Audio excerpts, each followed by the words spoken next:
to you another one of my series on the Alex Novaya books. And this is book number 5, as you may know. This book is called SCORPIA, and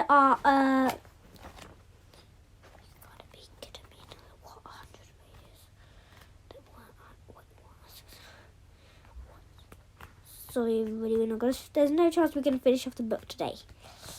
Because there's one problem. The problem is we can't finish off this book because there's another, get out of your mind. No way. Just another 126 pages. Okay, let's start. Ready? I hate having to find chapter in the context. Chapter 14. Cobra. The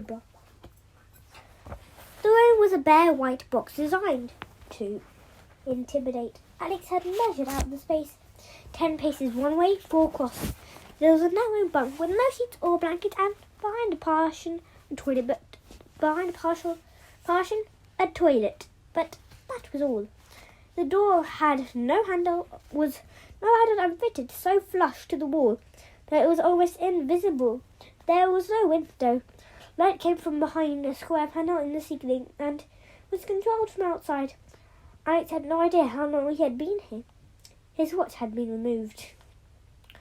After he had been taken from Miss Jones's flat, he had been bundled into a car. The black cloth bag was still over his head. He had no idea where he was going. They drove at a speed for what seemed like half an hour, then slowed down. Alex felt his stomach sink and knew they were heading down some sort of ramp. They had taken him to the basement of Liverpool Street HQ. He had been here once before, but this time he was to be given no chance to take his bearings. The car stopped. The door opened, and he was grabbed and dragged out. Nobody spoke to him. He was pushed along, pinned between 2 men, and down a flight of stairs. And his hands were unlocked, and the bag was pulled off. He had just had time to glimpse Lloyd and Ramirez, the 2 agents from the reception desk, as they walked out. Then the door closed, and he was on his own. He lay on his back, remembering the final moments in the flap. He was amazed that he hadn't seen the glass barrier until it was too late. Had Miss Jones' voice been amplified in some way? It didn't matter. He had tried to kill her. He had finally found the strength to pull this trigger, proving that SCORPIA had been right out about him all along. He was a killer. Do you know how many people he murdered? I remembered what Miss Jones had said about his father. She was the one who had given the order for John Ryder's death. She had arranged it. She deserved to die. Also, he tried to persuade himself. The worst thing was, he answered what he meant. Suppose his father hadn't been killed on Albert Bridge. Suppose Alex had grown up with him and somehow found out what his father did. How would he have felt about it? Would he have been able to forgive him? Sitting on his own in this cool white room? Alex thought back to the moment when he had fired the gun. He felt again the shudder in his hand, saw the invisible glass screen crack but not break. Good old Smithers. It was almost certainly the MI6 gadget master who had fixed it up. And despite everything, Alex was glad. He was glad he hadn't killed Miss Jones. He wondered what had happened to him now. Would MI6 prosecute? More likely they would interrogate him. They would want to know about Malagosto, about Miss Rossman and Niall, but maybe after that, at last, they would leave him alone. After what had happened, they would never trust him again. He fell asleep, not just exhausted, but drained. It was black and empty sleep. It was a black and empty sleep, without dreams, without any feeling of comfort and warmth. The sound of the door opening woke him up. It was disconcerting, having no idea of the time. He could have slept for a few hours or all night. He wasn't feeling rested. There was a crook in his neck, but without a window, it was impossible to say. You need the toilet? No? Then come with me. The man at the door wasn't Lloyd or Ramirez or anyone Alex had ever met at MI6. He had a blank, uninteresting face, and Alex knew that if they met the next day, he would already have forgotten him. He got off the bike and walked towards the door, suddenly nervous. So nobody knew he was here. Not Tom, not Jack Starbright, nobody. MI6 could make him disappear permanently. Nobody would ever find out what had happened to him. Maybe that was what they had in mind. But there was nothing he could do. He followed the agent along a curving corridor with a steel mesh floor and fat pipes following the line of the ceiling. He could have been in the engine room of a ship. He could have been in the engine room of a ship. "I'm hungry," he complained. He was, but he also wanted to show this agent that he wasn't afraid. "I'm taking you to breakfast." Breakfast? So he had slept all night through the night. "Don't worry," Alex said. "You can drop me off at McDonald's. I'm afraid that's not possible in here." They arrived at the second floor and they went into a strange curving room. Obviously, they were still underground. There were thick glass panels built into the ceiling, and he could see the forms of people, computers walking overhead. The room was beneath the pavement. Feet of different sizes and shapes touched briefly against the glass. Above them, the commuters were like ghosts, twisting, rippling, moving soundlessly by as they made their way to work. There was a table on which ranged fruit, salad, cereal, milk, croissants, and coffee. Alice welcomed the sight of breakfast, but lost some of his appetite when he saw whom he was supposed to share it with. Alan Blunt was waiting for him, sitting in a chair on the other side of the table, dressed in yet another of his neat grey suits. He did look like the bank manager that he had once pretended to be, a man in his 50s, more comfortable with figures and statistics than with human beings. "Good morning, Alex," he said. Alex didn't reply. "You can leave us, Burns, thank you." The agent nodded and backed out. The door was swung shut. Alex approached the table and sat down. "Are you hungry, Alex? Please, help yourself." "No, thanks." Alex was hungry, but he wouldn't feel comfortable in eating in front of this man. "Don't be stupid. You need breakfast. You have a very busy day ahead of you. Blunt waited for Alex to respond. Alex said nothing. "Do you realise how much trouble you're in?" Blunt nodded. "Perhaps I have some Weetabix after all. Perhaps I'll have some Weetabix after all. Alex said. He helped himself. Blunt watched him coldly. "We have very little time, Alex. Blunt said as Alex ate. "I have some questions for you. You will answer them fully and honestly. And if I don't, what do you think? Do you think I'll give you a truth serum or something? You'll answer my questions because it's in your interest to do so. Right now, I don't think you have any idea what's at stake. But believe me when I tell you that this meeting is vital. You have to know what you know. More lives than you can imagine may depend on it." And he lowered his spoon and nodded. "Go on." "You were recruited by Julia Rothman." "You know who she is?" "Of course we do." "Yes, I was." "You were taken to Malagosto?" "Yes." "And you were sent to kill Miss Jones?" Alex felt a need to defend himself. "She killed my dad." "That's not the issue." "Not for you." "Just answer the question." "Yes, I was sent to kill Miss Jones." "Good," Blunt nodded. "I need to know who brought you to London, what you were told, and what you were to do when you completed your mission." Alex hesitated. If he told Blunt all this, he knew he would be betraying SCORPIA, but suddenly he didn't care. He had been drawn into a world where everyone betrayed everyone. He just wanted to get out. "They had a layout of her flat," she said. "They knew everything except for the glass screen. All I had to do was wait for her to appear. 2 of their agents took me through Heathrow. We came in as an Italian family. They never told me their real names. I had a fake passport." "Where did they take you?" "I don't know. A house somewhere. Didn't get a chance to see the address." Alex paused. "Where is Miss Jones?" "She didn't want to see you." Alex nodded. "I can understand that." "After you killed her, what were you supposed to do?" They gave me a phone number. I was meant to ring it the moment I had done what they wanted, but they'll know you've got me now. I expect they were watching the flat. There was a long silence. Don was examining Alex minutely, like a scientist with an interesting lab specimen. I squirmed uncomfortably in his chair. Do you want to work for SCORPIA? Clarence demanded. I don't know, I shrugged. I'm not sure it's any different working for you. You don't believe that? You can't believe that. I don't want to work for either of you, Alex cut in. I just want to go back to school. I don't want to see any of you ever again. I wish that was possible, Alex. For once, Blunt actually sounded sincere. Let me tell you something that may surprise you. It's been 7 months since we met. In that time, you've proved yourself to be remarkably useful. You've been more successful than I could possibly have calculated, yet in truth, I wish we had never met. Why? Because there had to be something wrong, seriously wrong, with the security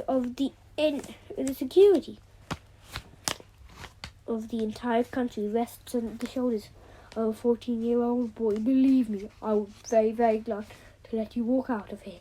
You don't belong in my world any more than I belong in yours, but I can't let you go back to Brookline because in approximately 30 hours, every child in that school could be dead.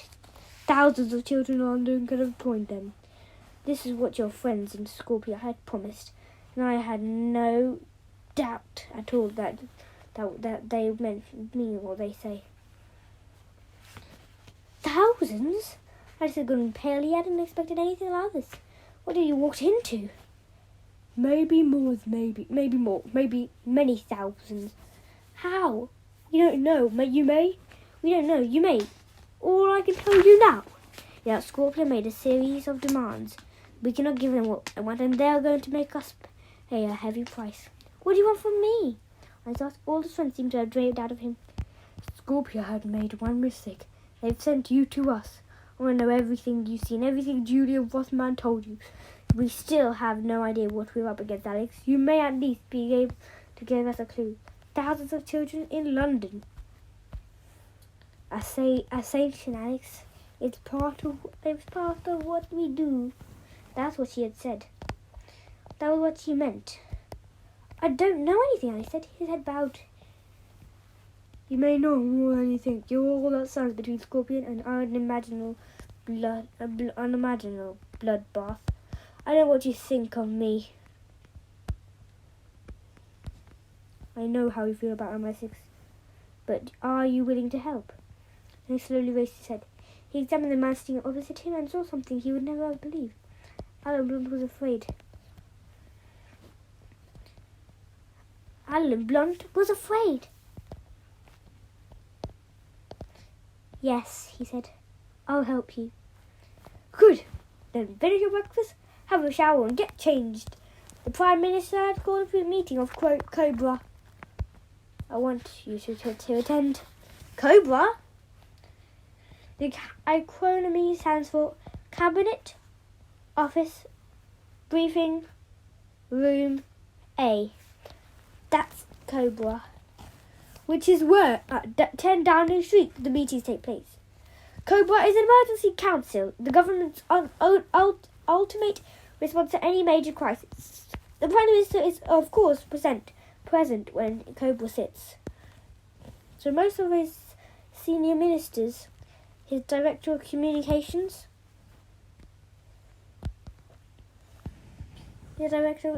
his Chief of Staff, his chief of staff and representatives.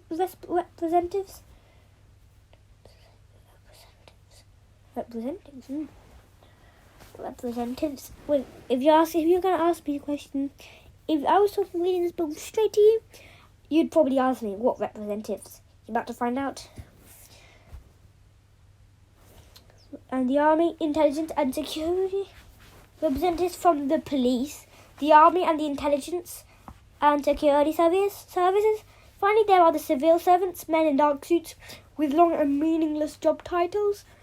Everything that happens, everything that's said is recorded and minuted, and then filed away for 30 years under the official secrets art. Politics may be called a game, but Cobra is deadly serious. Decisions made here can bring down government. The wrong decision could destroy the entire country. Alex Ryder had been shown into another room and left to shower and change into fresh clothes. He recognised the faded jeans and the World Cup rugby shirt. They were his own. Somebody must have been round to his home to fetch them. And seeing them laid out on a chair, he felt a pain of guilty. He hadn't spoken to Jack since he had left Venice. He wondered if anyone from MI6 had told her what was happening. He doubted it. MI6 had never told anyone, unless they had to.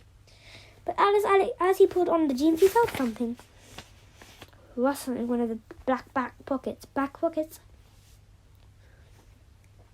He dipped his hand in and took out a folded sheet of paper.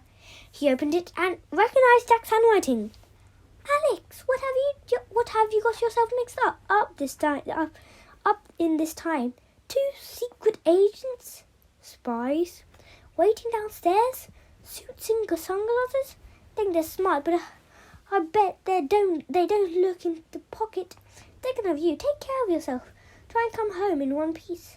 Love you, Jack.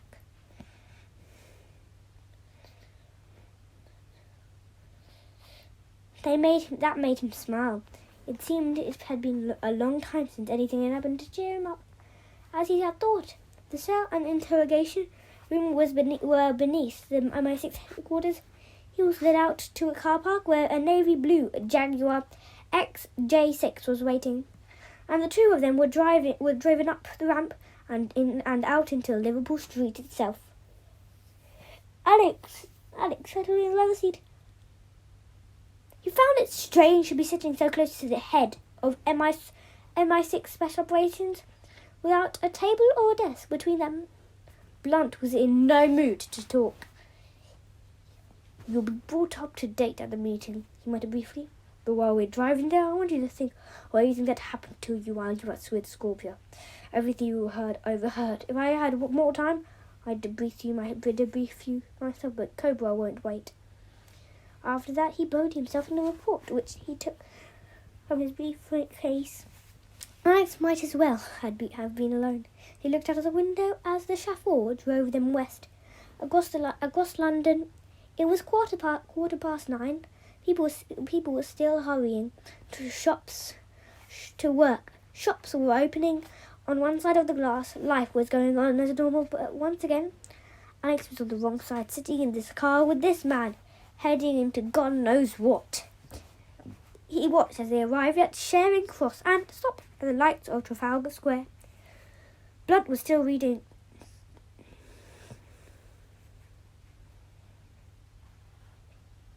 Suddenly there was something Alex wanted to know. Is Miss Jones married? He asked. Blunt looked up. She was. In her flat, I saw a photograph of her with 2 children. They were hers, but they'd be your age now. But she lost them? They died. They were taken. Alex digested this. Blunt's replies were leaving him hardly any wiser. Are you married? He asked. Blunt turned away. I don't discuss my personal life. I shrugged. Frankly, he was surprised Blunt had one. They drove down Whitehall and then turned right through the gates that were already open to receive them. The car stopped and Alex got out, his head spinning. He was standing in front of probably the most famous front door in the world. And the door was open. A policeman stepped forward to usher him. Blunt had already disappeared ahead. Alex followed. The first surprise was how large 10 Downing Street was inside. It was 2 or 3 times bigger than he had expected. Not big.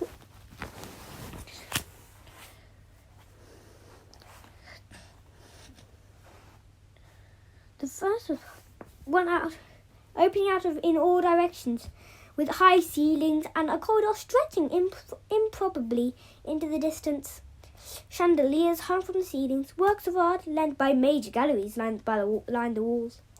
Blunt had been greeted by a tall, grey-haired man in an old-fashioned suit and striped tie. The man had the sort of face that would not have looked out of place in a Victorian portrait. It belonged to another world, and like an old painting, it seemed to have faded. Only the eyes small and seemed to know him at once. So this is Alex Ryder, the man said. He held out a hand. My name is Graham Adair. He was looking at Alex as if he knew him, but Alex was sure the two of them had never met before. Sir Graham is permanent secretary to the cabinet office, Blunt explained. I've heard a great deal about you, Alex. I have to say I'm pleased with you. Pleased to meet you. I owe you a great deal more, I think you can imagine. Thanks? Alex was puzzled. He didn't know what Sir Graham meant and wondered if this man had been involved in someone in one of his previous assignments. I understand you're joining us at Cobra today. Cobra, I'm very glad, although I should warn you that there may be one or two people there who know less about you and may resent your present. I'm used to it, I said. I'm sure. Well, come this way. I hope you can help us. We're up against something different, and none of us is quite sure what to do. Alex followed. The permanent secretary along the corridor through an archway and into a large wood panel room with at least 40 people gathered around a huge conference table. Alex's first impression was that they were all middle-aged, and with only a few exceptions, male and white. Then he realized how many faces he recognized. The Prime Minister was sitting at the head of the table. The Deputy Prime Minister, fat and jolly, was next to him. The 14th Secretary was fiddling nervously with his tie. And, another man who might have been the Defence Secretary was opposite him. Most of the men were in suits, but there were also uniforms. Army and police, everyone in the room had a thick file in front of them. Two elderly women dressed in black suits and white shirts sat in the corners, their fingers poised over laptops, ready to type anything that was said. Blunt waved Alex to an empty chair at the table and sat down next to him. Sir Graham took his seat on the other side. Alex noticed a few heads turn in his direction, but nobody said anything. The Prime Minister stood it, and Alex felt the same buzz when he'd experienced when he first met DeMay and Cray. The realization was that he was seeing close up a face known all over the world. The Prime Minister looked older and shabbier than he did on television. Here there was no makeup, no subtle lighting. He looked defeated. Good morning, he said, and everyone in the room fell silent. The meeting of Cobra has begun. Chapter 15, Remote Control.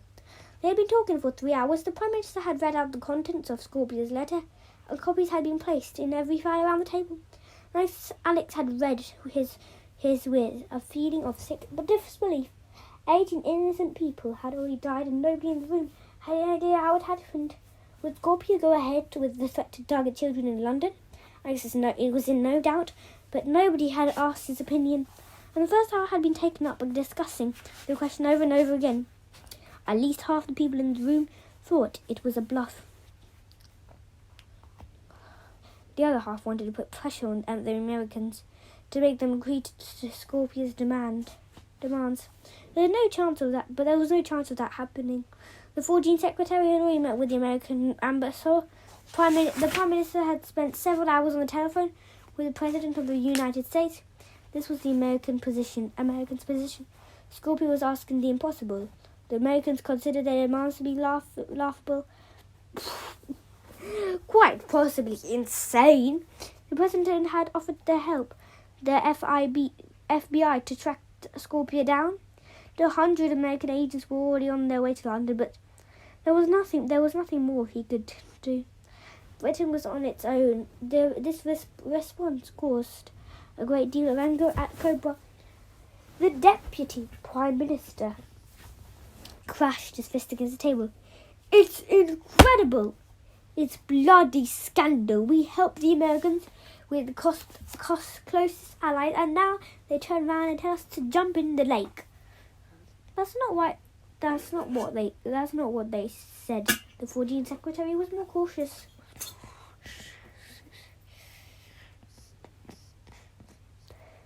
And And I don't know what else they could do. The president has a point. These demands are impossible. But they could try to negotiate, but the letter says there'll be no negotiation. That's what it says, but they could still try. As the two men argued, neither really listening to what the other had to say. So this was how the government worked. Next up was a medical officer with a report on how the footballers had died. They were all poisoned, he announced. He was a short man, bold with a round pink face. He had put on a crumbled suit for the meeting. Somehow Alex could tell he spent most of his life in a white coat. We found traces of cyanide, which seemed to have been delivered straight to the heart. The amounts were very small, but they were enough. How were they administered? Police chief asked. We don't yet know. They haven't been shot. That's for sure. There are unexplained perforations of their skin, and there's only one thing we've come up that's rather odd. We found tiny traces of gold in their blood. Gold? The director of communications spoke for the first time. I noticed him sitting next to the Prime Minister. He was the smallest, and in many ways he seemed to be the last imposing man in the room. And yet, not a single word ever he had done. Yes, Mr. Kellner. We don't believe the gold particles contributed to their death, but everything on the place was the same. Well, it all seemed pretty obvious to me, Kellner said, and there was a sneer in his voice. He stood up and looked around the table with cold, superior eyes. Alex disliked him at once. He had seen kids like him at Brookland, small and spiteful, always winding people up, but running in tears to the teacher that moment they got whacked. All these people died at the exact same time. He continued. So it's pretty obvious that they were all poisoned at the same time. What could that have been? Oh, well, obviously, when they were on the plane, I will check the flight lasted 6 hours and 35 minutes, and they were given a meal shortly after they left Lagos. Must have been cyanide in the food, and it kicked in just after they arrived at Heathrow. Are you saying there is no secret weapon? The Deputy Prime Minister asked, breathing heavily. What do SCORPIA mean by invisible sword then? It's a trick! They're trying to make us think that they can kill people by some sort of remote control. Remote control? That meant something to Alex. He remembered something he had seen when he'd been inside the room to his palace. What was it? But there is no invisible sword. They're just trying to frighten us. I'm not sure I agree with you. But the medical officer seemed nervous at the director of communications. They could have all taken the poison at the same time. I suppose, but each one of those men had his own metabolism. The poison would have reacted more quickly in some than in others. They were all athletes. Their metabolisms would be more or less the same. No, Mr. Keller, I don't agree. There are also 2 coaches and a manager. To the hell with them. There is no invisible sword. These people are playing games with us. They make demands they know the Americans can't possibly meet. They threaten us with something that simply isn't going to happen. This isn't normally SCORPIA's way. Alex was surprised to see that it was Blunt who had spoken. The head of MI6 Special Operations was sitting on his left. His voice was quiet and it was very even. We've had dealings with them before and they've never yet made a hollow threat. You're at Heathrow, Mr. Blunt. What do you think happened? I don't know. Well, that's very helpful, isn't it? Secret intelligence comes to the table and doesn't have any intelligence to offer. And since you're here, Mark Kelder seems to have noticed Alex for the first time. I'd be fascinated to know why you've brought along a schoolboy. See your son? This is Alex Ryder. This time it was Sir Graham Adair who spoke. His dark eyes settled on the director of communications. As you know, Alex has helped us on several occasions. He also happens to be the last person to have contact with SCORPIA. Really? And how was that? I sent him to Venice undercover. Bert said. Alex was surprised at how fluently he lied. SCORPIA have a training school on the island of Madagascar, and we need to know certain details. Alex trained there for a while when politicians cuffed. Is that really necessary, Mr. Blunt? I mean, if it was known that the government was using school-age children for this sort of work, it might not look very good to us. I hardly think that's relevant right now, Blunt retorted. The police chief looked puzzled. He was an elderly man in a blue uniform with brightly polished silver buttons. If you know about Scorpia, if you know where to find them, why can't you just take them out? He asked. We can't just send the SAS and kill the whole lot of them. The Italian government might not be too amused to have their territory invaded. But I replied, and anyway, it's not as simple as that. Scorpia is a worldwide organisation. We know some of the leaders, but not all of them. If we eliminate one branch, another one will simply take over the operation, and then they'll come for revenge. Scorpia never forgive or forget. You have to remember, they may be the ones who are threatening us. They will be working for a client, and it is the client who is our enemy. And what did Alex Ryder find out when he was on the Malagosto? Kellner sneered. He wasn't going to allow himself to be knocked off his pedestal. Not by Anne Blunt, and certainly not by a 14-year-old boy. And it felt all eyes on him. He shifted uncomfortably.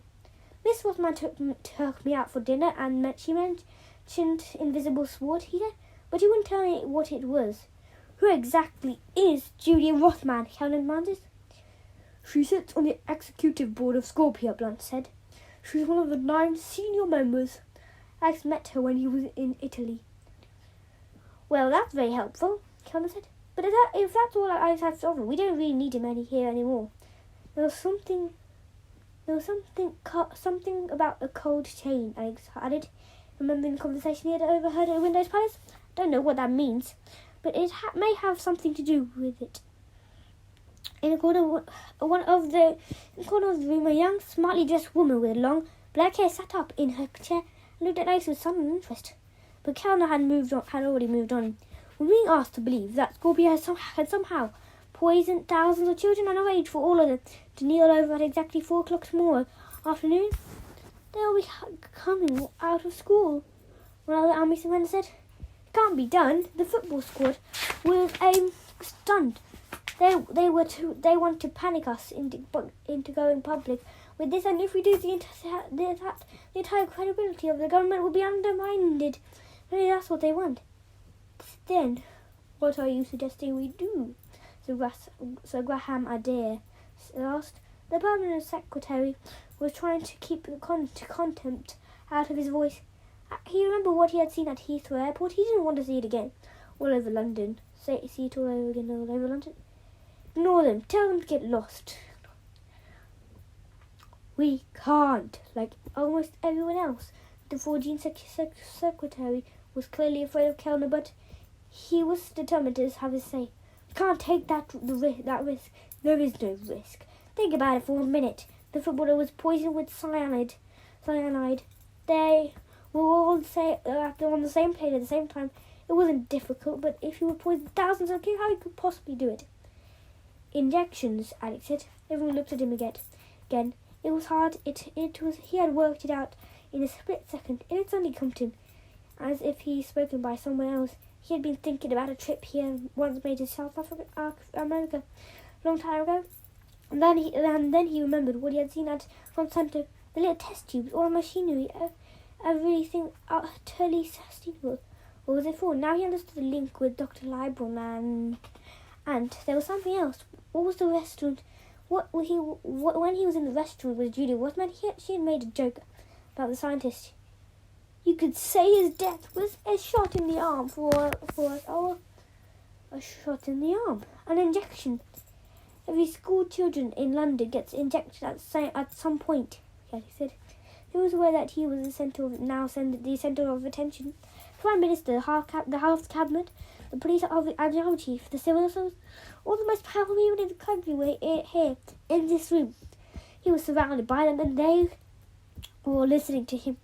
When I was at Monsanto, I saw test tubes with liquid in them, he went on, and there were trays with what looked like eggs.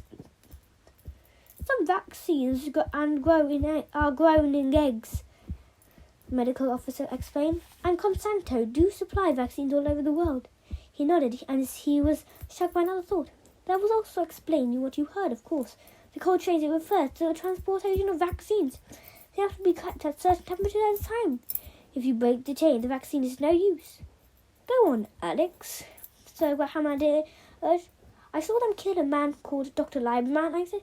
He worked at concert until Julie Rossman told me she'd paid him a lot of money to help them with something. Maybe he put something in a whole load of vaccines, some sort of poison. It would be injected into school kids. There were always injections at the start of term. Adair glanced from the medical officer, who nodded. It's true. There were BCG injections in London last week. Last week? Mark Kellner cut in. His tone of voice hadn't changed. He wasn't accepting any of it. If they were injected with the cyanide a week ago, how come they couldn't have already dropped dead already? How is this Judy Rossman going to arrange for the poison to work tomorrow afternoon on the dot of 4? A few heads round the table nodded in agreement, and he went on. I don't suppose the football squad had BCG injections while they were away. Or are you going to tell me I'm wrong? Of course they had injections, the Permanent Secretary snapped. I saw that he was no longer able to hide his anger. He wasn't even trying. They were in Nigeria. They wouldn't be allowed in the country without being inoculated. Yes. The medical officer couldn't keep the excitement out of his voice. They'd have been inoculated against yellow fever. A month ago, Kellner insisted. The question isn't how they administer the poison, said Graham. The question is, how do they prevent it working until a time of their choosing? That's the secret of Invisible Sword. What else can you tell us, Alex? Don said. You were talking about remote control, Alex said. Well, Miss Rossman kept a Siberian tiger in her office. It attacked me, and I thought I was going to be killed. Are you seriously asking us to believe this? Kellner inquired. Alex ignored. Then someone came in and pressed the button on a machine. It looks like a remote control, but, for TV. The tiger just lay down and went back to sleep.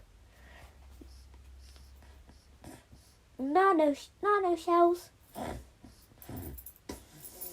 Sorry, got a cold. That's better.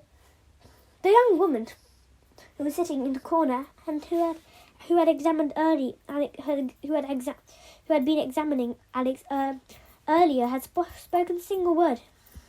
She obviously hadn't been considered important enough to be given a place at the table. Now she stood up and walked forward. She looked about 13, and after Alex, the youngest person in the room, slim and pale, wearing a suit with a white shirt and a silver chain around her neck. What the hell are nano shells? The Deputy Prime Minister demanded. And for that matter, who are you? This is Dr. Rachel Stephenson, the medical officer said. She's a writer and a researcher, a specialist in the field of nanotechnology. Okay, so now we're moving into science fiction, Kellner complained. There's no fiction about it, Dr. Stephenson replied, refusing to be intimidated. Nanotechnology is about manipulating matter at the atomic level, and it's already out there in more ways than you would believe. Universities, food companies, drug agencies, and of course the military are all spending billions of pounds a year on development programs, and they all agree this time than you think the life of every human being on this planet is going to change forever, and there are some amazing breakthroughs on the way. If you don't believe that, it's time you woke up. Kellner took this as a personal insight. I don't see, he began. Tell us about nano shells, the Prime Minister said. And in a cute accent, it was a while since he had spoken. Yes, sir. Dr. Stevenson collected her thoughts. I was already thinking about nano shells when I heard about the gold particles. But Alex has made it clear. Has made it all clear. It's quite complicated, and I know we don't have a lot of time, but I'll try to make it as simple as I can. Injections must be the answer. What these people have done is to inject first the football players, and then goodness knows how many children with gold-coated nano shells. She paused. What we're talking about here are tiny bullets, and by tiny I mean about 100 nanometers across. Just so you know, a nanometer is a billionth of a meter. Or to put it in another way, a single hair on your head is about 100,000 nanometers wide.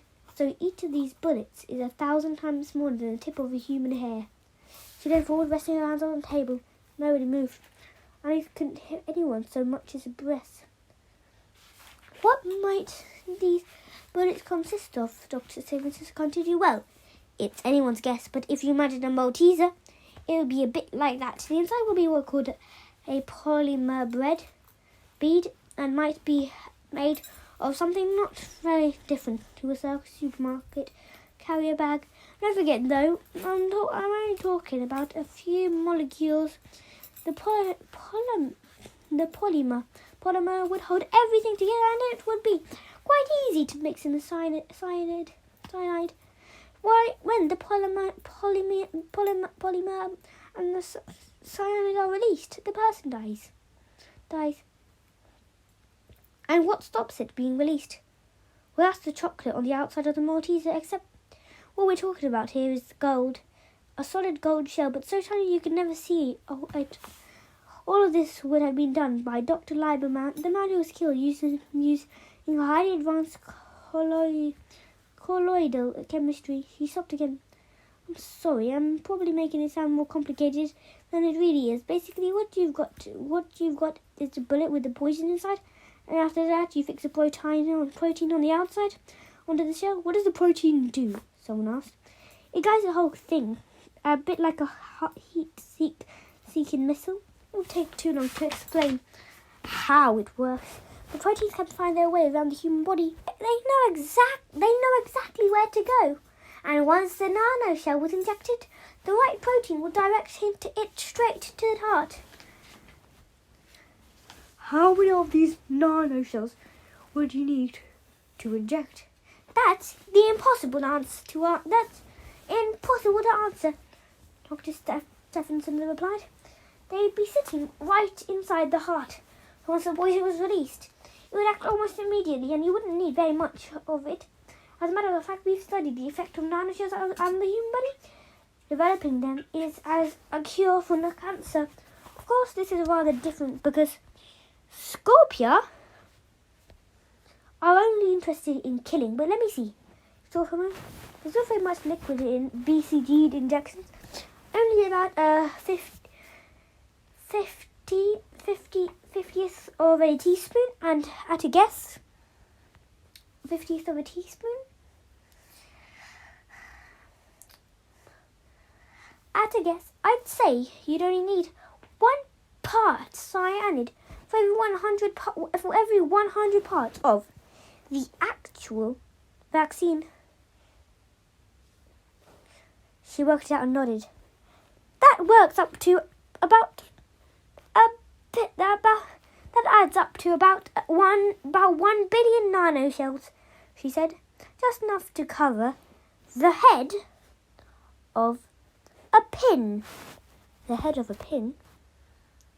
That's not much. Would you say that's much? Well, let's carry on reading and figure out soon. But you said that the poison is safe. It's protected by the gold. Yes, but I'm afraid that's what these people have been so very clever. The polymer and the poison mix is contained in the gold. It's sitting inside the mix. It's contained in the gold. It's sitting inside the heart, and it's not doing any harm. If you leave it alone, it'll just pass out of the system in a little while, and nobody will be any the wiser. But SCORPIA can break up the gold. And they can do it, like Alex said, by remote control. Have you ever put an egg in a microwave? After a few moments, it explodes. It's exactly the same here. It could be in a microwave technology that they're planning to use. Stevenson shook her head, swaying. No, microwaves would be too low frequency. I'm sorry, I'm not really an expert on plasma resonance. She hesitated. A terahertz beam might be the answer. I'm sorry, Dr. Stevenson, the 14th secretary said, but you're losing me. What are terahertz beams? They're not much used yet. They sit between the infrared and microwave bands of electromagnetic spectrum, and they're being developed for medical imaging and satellite communications. So you're saying that Scorpia could send out a signal using a satellite and it would break up the gold, releasing the poison? Yes, sir, except they wouldn't actually need to use a satellite. In fact, they couldn't. Their beams wouldn't be strong enough. If you ask me, when those poor men got off the plane at Heathrow, there must have been some sort of satellite dish erected.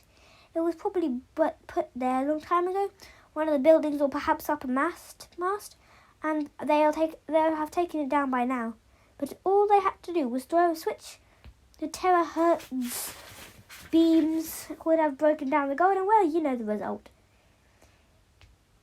Is there any chance that the nanoparticles could be broken up accidentally? So Graham asked. No, that's what's so brilliant about the whole thing.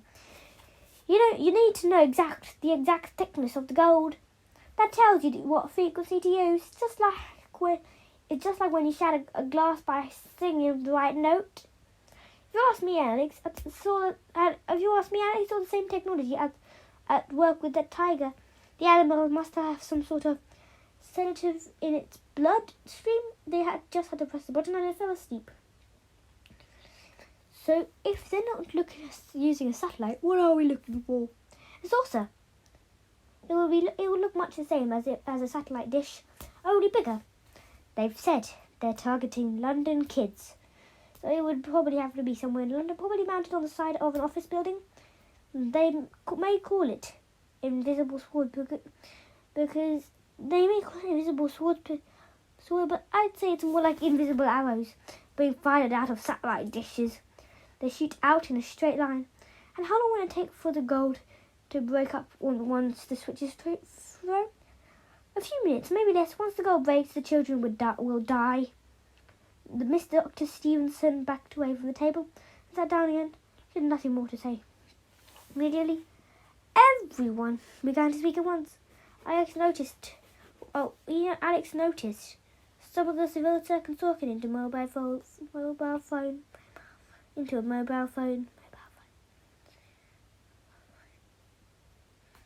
Meanwhile, the permanent secretary tried to keep up with the babble.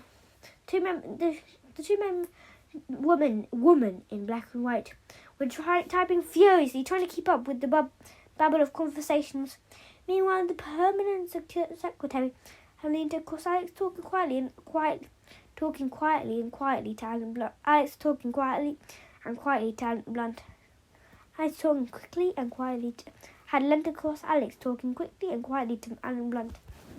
Alex saw, despite chief nod, then the Prime Minister held up a hand for silence. It took a few minutes for the clamour to die down. The Prime Minister glanced at his Director of Communications, who took it down, biting his nails. Everyone was waiting for him to speak. All right, Chelmer said. We know what we're up against. We know about invisible sword. The question is, what are we going to do? Chapter 16. Decision time. You have to evacuate London. It was Sir Graham Adair who'd made the suggestion. This was the result of his swift conversation with Alan Blunt. His voice was soft and measured, but Alex could see the tension. The permanent secretary was as brittle as ice. Scorpia had planned this at exactly the right moment. 4 o'clock. Thousands of children will be out of school. On the way home, we have no way of knowing how far these terahertz beams can reach. There may be several dishes mounted on buildings throughout the capital, near schools, near tube stations. No child in London will be safe, but as Dr. Stevenson had just told us, provided they don't come into contact with the beams, the poison will pass out of their system. Eventually, we can keep them out of the city for as long as it takes. An evacuation on the scale. The police chief shook his head. Do you have any idea how much organisation that will take? All of this is meant to be happening at 4 o'clock tomorrow afternoon. We can't possibly arrange everything in time. You could try. Forgive me, Sir Graham, but what reason exactly are you going to give You'll be closing down every school in the capital. Whole families will have to move. What are they going to do? What are you going to tell them? We'll tell them the truth. I don't think so. Alex was surprised that the director of I don't think so. Alex was surprised that the director of communications had chosen this moment to re-enter the conversation. You tell the British public that their kiddies have all been injected with some sort of nanoparticles. You started panic with that will turn into a mass stampede, he said. Better than the streets filled with corpses. I muttered. And how do you know that SCORPIA won't throw the switch anyway? Killing continued. If you go on television and announce you're evacuating the capital, maybe they'll decide to go ahead with their threat a few hours earlier. There's no alternative, Sir Graham said. We can't leave the children in danger. If we do nothing, shook his head, the nation would never forgive us. Alex glanced at the Prime Minister sitting at the far end of the table. He seemed to have shrunk in the last few minutes. There was even less colour in his face than there had been when the meeting started. The Deputy Prime Minister was chewing furiously. The 14th Secretary was polishing his glasses. Everyone was waiting for their 3 men to make a decision. But they looked completely out of their depths. The Prime Minister glanced up from Kellner to Adair. At last I think Mark is right.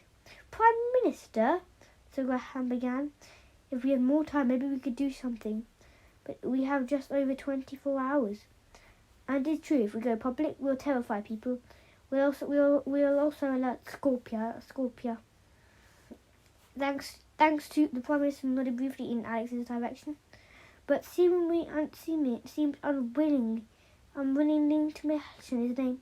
We know that this weapon is that we're fighting invisible sword. That's the only advantage we have. We can't risk losing that by going on TV. So what are we going to do? The Deputy Prime Minister demanded. Mark Kellner turned to Dr. Stephenson. There was a dull light in his eyes, magnified by his round, wide-framed glasses.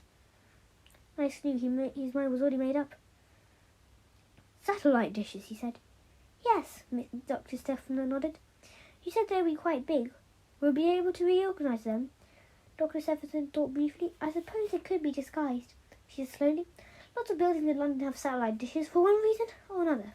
But I'm sure it'd be possible to find out if they weren't meant to be up there, to be there. And you think that they'd have to be high up? Yes, probably. I'd say about 100 meters. That's only a rough guess. That will make it easier. Kellner had forgotten that only a few minutes ago. He doubted the very existence of an invisible sword. Once again, he was in control. If you're right, we're looking for unauthorized satellite dishes that have been mounted on any tall structures in the last 2 or 3 months, he announced. All you have to do is find them and disconnect them. At the same time, we can find out exactly retrieved inoculations developed by Constanto, every single name and address. They may also give us a clue as to where these dishes are located. Which areas of London? Forgive me, Prime Minister. Sir Graham was exploited. You said it would be difficult to evacuate London, but what's suggested here is it's impossible. Vast game of hide and seek, and we have no idea how many we're looking for.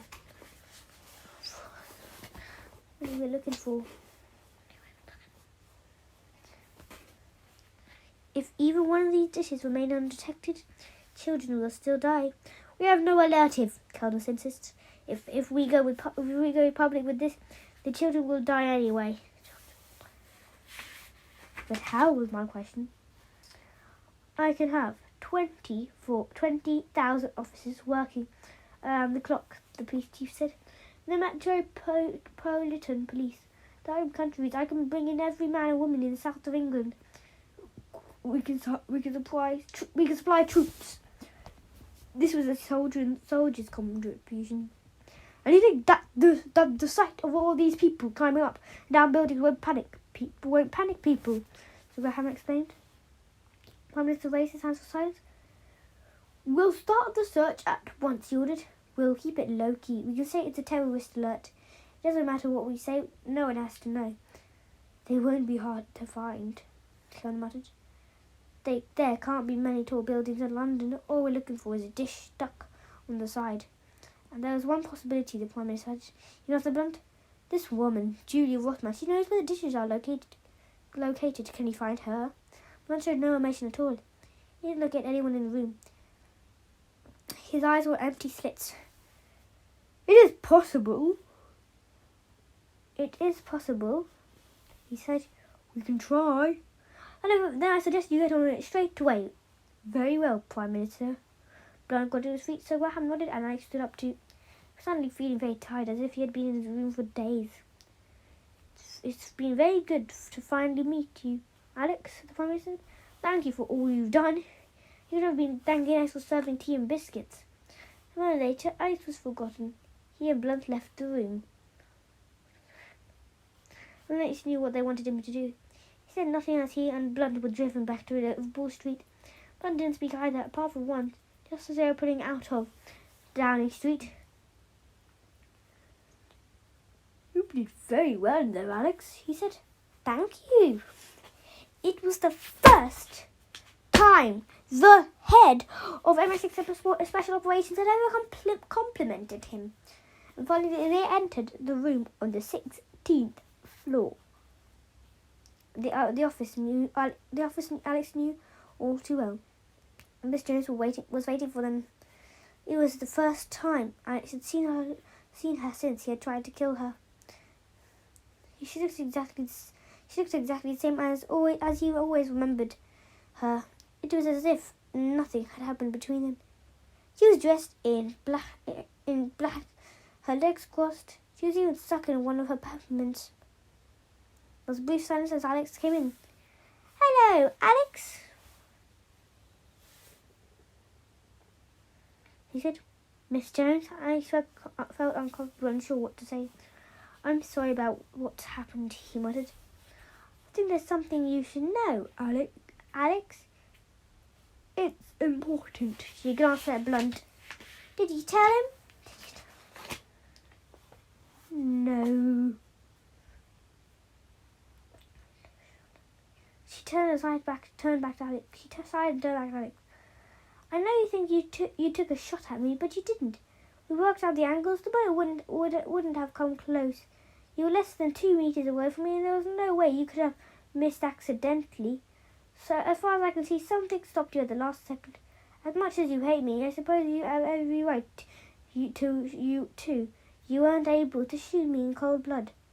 I don't hate you, I said. It was true. You felt nothing. Well, you don't need to hate yourself either. Whatever story may have told you, you're not one of them. Shall we get down to business? Blunt took his place behind his desk. Briefly, he outlined what happened at Cobra. They made out all the wrong decisions. He concluded they're going to look for the dishes, and if they have a hope of finding them, they think an evacuation would be too difficult. Kellner, Monsieur spoke the name with a heavy voice. Of course, the Prime Minister always does what he says. And the trouble is, Kellner's completely out of his depth. It seemed to me we only have one hope. You want me to go back? Alex said. It was obvious. Blunt had been told to find Julia Rothman, but he already admitted that he didn't know where she was. Nobody did. Only Alex might be able to find her. He had a phone number. They were expecting his call. They know I failed, he said. At least they'll know I was taken prisoner by you. You could escape, Mr. suggested. Scorpia won't know if I'm alive or dead. You could tell them you killed me and that you managed to escape from us later. They might not believe it. You have to make them, Miss Jones hesitated. I know it's a lot to ask, she went on. After everything that's happened, I'm sure you never want to see any of us again. But you know the stakes now. If there was any other way. There isn't, Alex said. He made up his mind before he had even left Downing Street. I can call them. I don't know if it'll work. I don't know if they'll answer, but I can try.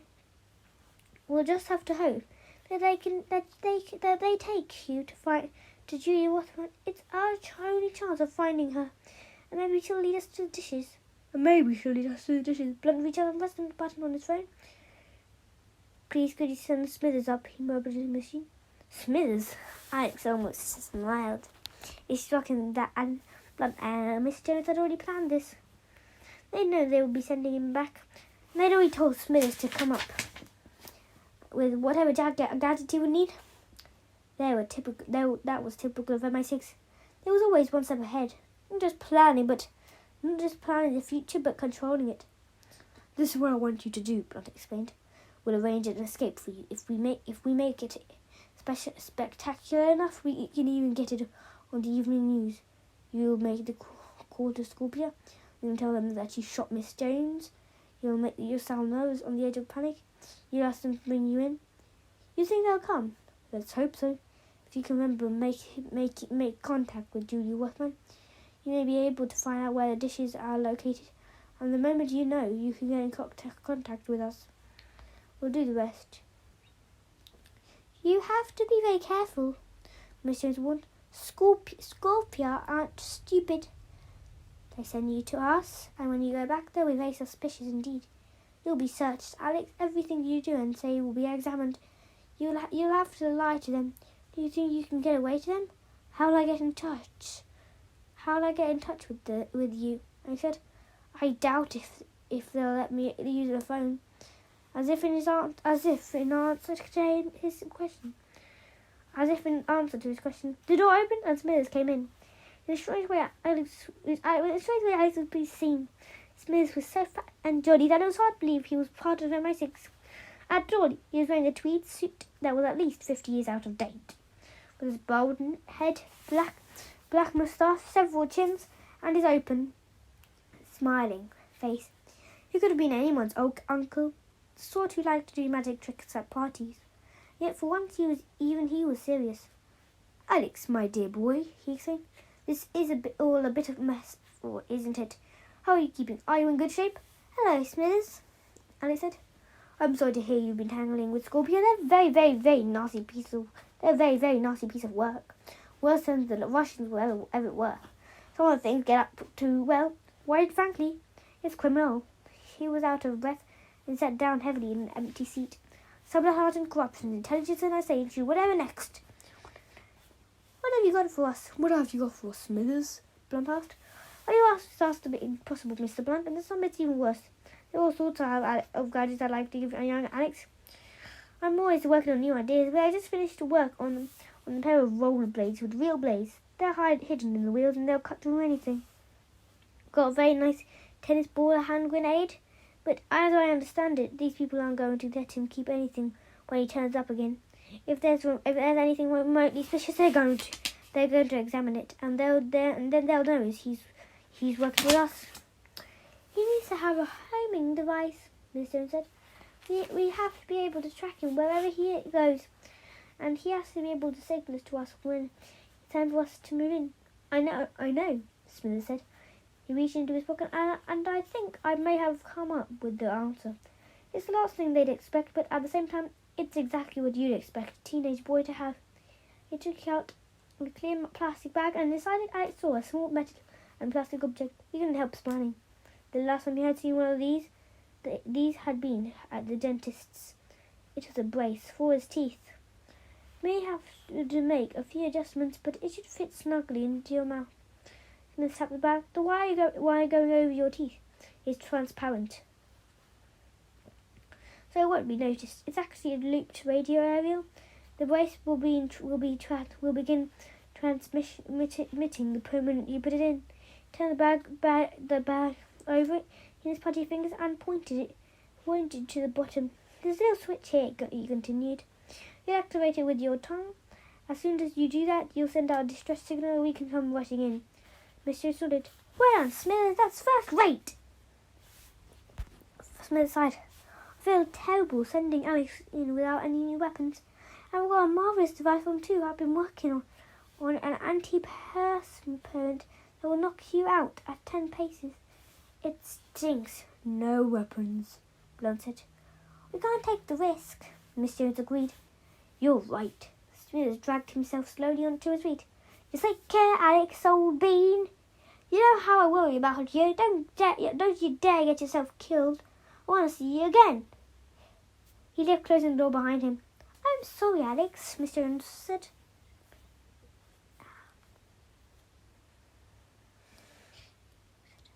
No, Alex knew she was right. Even if he could persuade Scorpia that he carried out his assignment, they still wouldn't trust him. They would search him from head to toe. Activate the tracking device as...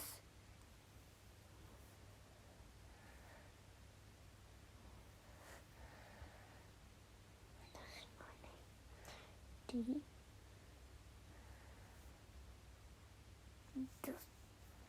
I love this person. I sometimes hate this person too, but he's been my favourite person. Do this from head to toe. Then this is also another my favourite person.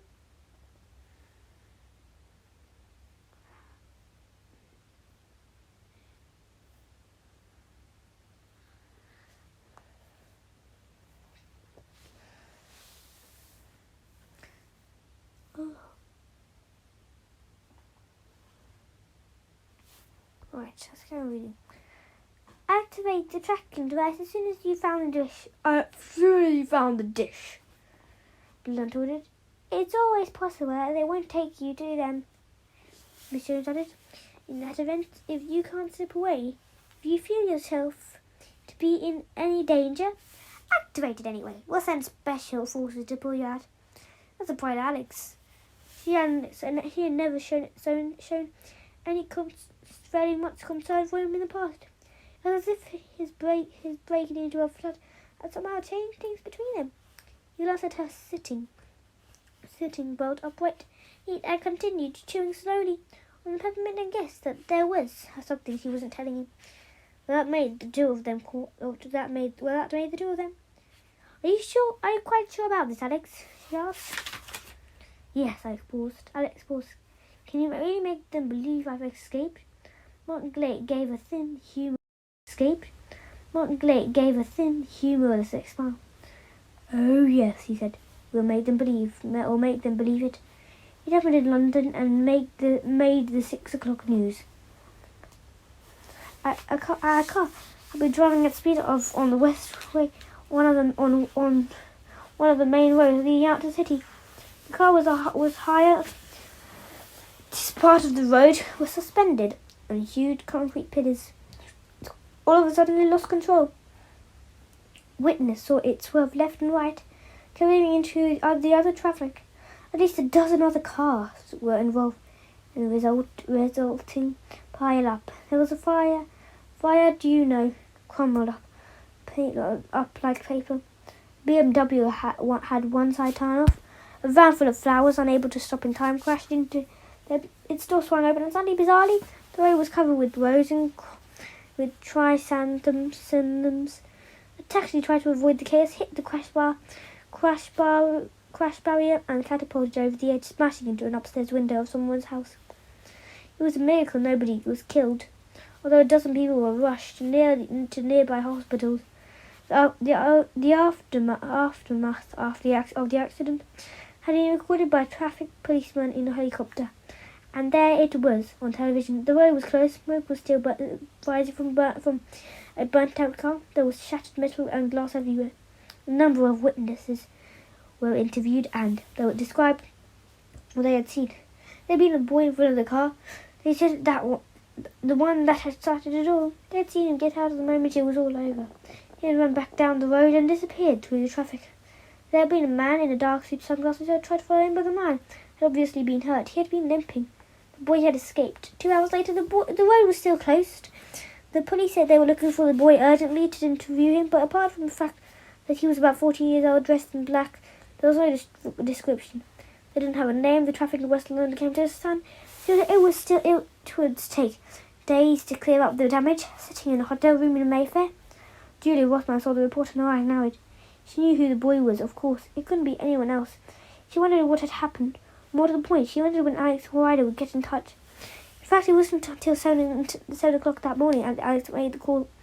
He wasn't in a phone box near the Marble Arch. He was only wearing the brace, giving his mouth time to get used to it. But still, he He found it hard to stop slurring his words. A man said, "Yes? This is Alex Ryder. Where are you? I'm in the call box on Edgware Road." This was true. Alex was dressed once again in the black ninja outfit which Scorpia had supplied him with. The phone box was outside a Lebanese restaurant. He had no doubt that Scorpia would be sophisticated equipment to trace the call. He wondered how long it would take them to reach him. He thought back to the car crash. He had to admit that MI6 had stage managed it brilliantly. No fewer than 20 cars had been involved. They had only a couple of hours working with a team of stuntmen to get it right. Not a single member of the public had been injured. But looking at the television footage, hearing the reports, Scorpia would have to admit that it looked real. That was what Blunt had said from the start. The bigger they pile up, the less reason there would be for doubt. The front page of the Evening Standard's final edition carried a photograph of the taxi embedded in the window of the house. None of this mattered to the voice at the other in the line. "Is the woman dead?" he asked. The woman, Scorpia didn't call her Miss Jones anymore, but then corpses didn't leave names. "Yes," Alex answered. When they came to him, they'd find the KHR9 P9 back in his pocket with the one bullet fired. If they examined his arms, Blunt was sure they would. There would be traces of gunpowder on his fingers, and there would be a blood stain on the sleeve of his shirt. The same blood type as Miss Jones. She had supplied the sample. What happened? They called me on the way out. They took me to Liverpool Street and asked me questions. This afternoon they'll take me somewhere else, but I managed to get away. Alex allowed a little panic to enter his voice. He was a teenager. He had just made his first kill. He was on the run. "Look, you said you'd bring me in once I've done it. I'm in a phone box. Someone's looking for me. I want to see Niall." Brief pause. "All right. Make your way to Bank Tube Station. There's an intersection. 7 roads. Be outside the main entrance at 9 o'clock exactly. We'll come and collect you." "Who will?" Alex began, but the phone had gone dead. He hung up and stepped outside of the telephone box.